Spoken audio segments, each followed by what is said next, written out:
Hello साथियों, भारतीय साक्ष्य अधिनियम 2023 में धारा 57 प्राथमिक साक्ष्य, भारतीय साक्ष्य अधिनियम 1872 में धारा 62 में प्राथमिक साक्ष्य के बारे में वर्णित था। धारा 62 में यानी पुराने वाले साक्ष्य अधिनियम में कुछ स्पष्टीकरण नहीं थे। इस धारा में कुछ स्पष्टीकरण नए आए हुए हैं जिनको प्राथमिक साक्ष्य के अंतर्गत प्राइमरी एविडेंस माना गया है। तो जिन साथियों ने अभी तक हमारा चैनल सब्सक्राइब नहीं किया है तो हमारे चैनल को सब्सक्राइब कर लें और वीडियो को लास्ट तक जरूर देखें। इसमें हम आपको बताएंगे प्राथमिक साक्ष्य क्या है। प्राथमिक साक्ष्य का तात्पर्य मूल ओरिजिनल दस्तावेज से होता है जो न्यायालय के समक्ष पेश किया जाता है। मतलब सीधी सी बात है, प्राइमरी एविडेंस से है जो न्यायालय के समक्ष पेश किया जाएगा। अब ये इस संबंध में 7 स्पष्टीकरण है, यानी कि 7 प्रकार से बताया गया है कब कब कौन कौन सी चीजें प्राइमरी होंगी। तो सबसे पहला हम स्पष्टीकरण पढ़ लेते हैं। जहां कोई दस्तावेज कई मूल प्रतियों में निष्पादित है वहां हर एक मूल प्रति उस दस्तावेज का प्राथमिक साक्ष्य है।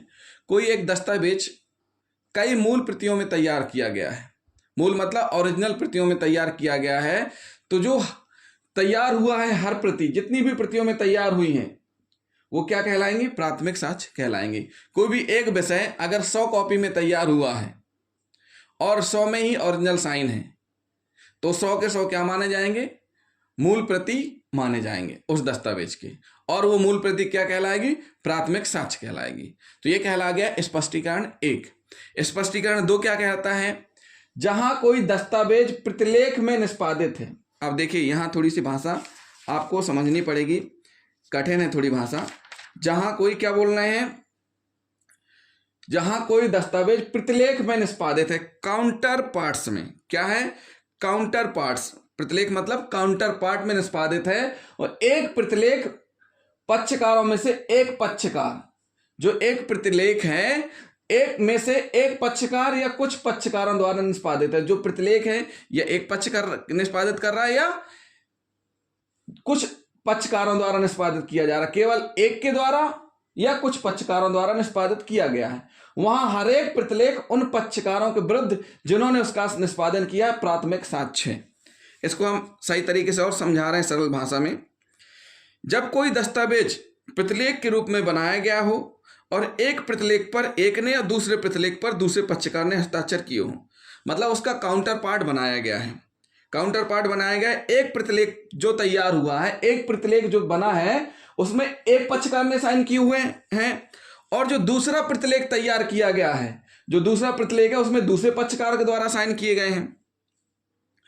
दूसरे प्रतिलेख पर दूसरे पक्षकार ने साइन किए हैं, तो एक प्रतिलेख उस पक्षकार के विरुद्ध प्राथमिक साक्ष्य होगा जिसने उस पर हस्ताक्षर किए हैं।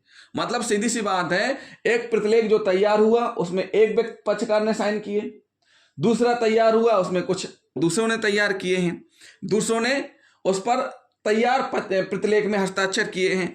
तो उसमें क्या बोला गया है कि एक प्रतिलेख उस पक्षकार के विरुद्ध प्राथमिक साक्ष्य होगा जिसने उस पर हस्ताक्षर किए हैं। मतलब सीधी सी बात है, जो भी उस पर हस्ताक्षर कर रहा है वह उसके खिलाफ क्या होगा? प्राथमिक साक्ष्य होगा। एक उदाहरण से हम आपको समझाते हैं कैसे। एक चेक है, चेक में जो भी ड्रावर रहता है, यानी जो भी चेक दे रहा है, मुख्य भाग में उसके हस्ताक्षर होते हैं, दूसरे भाग में पाने वाले का हस्ताक्षर होता है। क्या होता है? दूसरे भाग में पाने वाले का हस्ताक्षर होता है। चेक की उपस्थिति में चेक के मुख्य भाग पर ड्रावर के हस्ताक्षर होते हैं, दूसरे भाग पर पाने वाले के हस्ताक्षर करा लिए जाते हैं। जो चेक ड्रावर है, मुख्य चेक जिसने दिया है के विरुद्ध जो हस्ताक्षर हुए हैं वो उसके विरुद्ध माने जाएंगे, और पिछले भाग में जो पाने वाले ने हस्ताक्षर किए हैं वो उसके प्राथमिक साक्ष्य माने जाएंगे उसके खिलाफ। मतलब सामने आपने किए हैं और पीछे उसने किए हैं, तो ये जो हस्ताक्षर हुए हैं ये इन दोनों के खिलाफ प्राथमिक साक्ष्य कहला जाएंगे। तो अब साथियों पढ़ेंगे क्या हम? अगला स्पष्टीकरण नंबर 3 हमने 2 बता दिए, तीसरा हम पढ़ने जा रहे हैं। जहां की अनेक दस्तावेज एक रूपात्मक प्रक्रिया द्वारा बनाई गई हों। क्या किया जा रहा है? जहां पर एक दस्तावेज एक रूपात्मक प्रक्रिया द्वारा बनाई गई हैं, जैसा कि मुद्रण, शिला मुद्रण या फोटो चित्रण में होता है। जैसे जहां की अनेक दस्तावेज, जो भी दस्तावेज बनाए जा रहे हैं वो कैसे बनाए जा रहे हैं? फोटो चित्रण या मुद्रण या इसके द्वारा बनाया जा रहा है। वहां उनमें से हर एक शेष सबकी अंतर्वस्तु का प्राथमिक साक्ष्य है, किंतु जहां की बेशक किसी समान मूल की प्रतियां हैं वहां बे मूल की अंतर्वस्तु का प्राथमिक साक्ष्य नहीं है। इसको समझिए, हम आपको और थोड़ा सरल बना देते हैं। जहां कोई दस्तावेज एक रूपात्मक प्रक्रिया द्वारा बनाई गई, जैसे कि मुद्रण, शिला मुद्रण या फोटोस्टेट में होता है, प्रत्येक ऐसा दस्तावेज बाकी सबकी विषय वस्तु का प्राथमिक साक्ष्य होता है। छपाई की मशीन द्वारा किसी दस्तावेज की कई प्रतियां बनाई गई हैं, तो सभी एक दूसरे की मौलिक साक्ष्य होंगी, किंतु वे मूल प्रति की द्वितीय साक्ष्य होंगी। मूल प्रति की क्या होंगी? द्वितीय साक्ष्य होंगी। मौलिक तो होंगी लेकिन मूल प्रति की क्या होंगी? द्वितीय साक्ष्य होंगी। तो इसका मतलब क्या हुआ कि वे मूल प्रति अर्थात हस्तलिपि की द्वितीय साक्ष्य होंगे, प्राथमिक साक्ष्य नहीं। प्राथमिक साक्ष्य का अर्थ सर्वोत्तम या सर्वोच्च साक्ष्य। दूसरे शब्दों में इस प्रकार का सबूत है जो कानून की दृष्टि में विवादग्रस्त तथ्य को सर्वोत्कृष्ट रूप से सुनिश्चित करता है।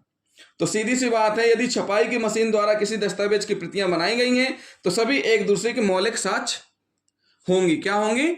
मौलिक साक्ष्य होंगी, लेकिन वह अंतर्वस्तु का प्राथमिक साक्ष्य नहीं होंगी। मतलब मौलिक साक्ष्य मानी जाएंगे लेकिन उनके अंदर किंतु वे मूल प्रति की द्वितीय साक्ष्य होंगी। क्या बता रहे हैं कि मूल प्रति की द्वितीय साक्ष्य मानी जाएंगी। वो मौलिक साक्ष्य तो मानी जाएंगे लेकिन वो जो मूल प्रति है उनकी वो द्वितीय साक्ष्य मानी जाएंगी, प्राथमिक नहीं मानी जाएंगी। क्या मानी जाएंगी? मौलिक साक्ष्य मानी जाएंगी।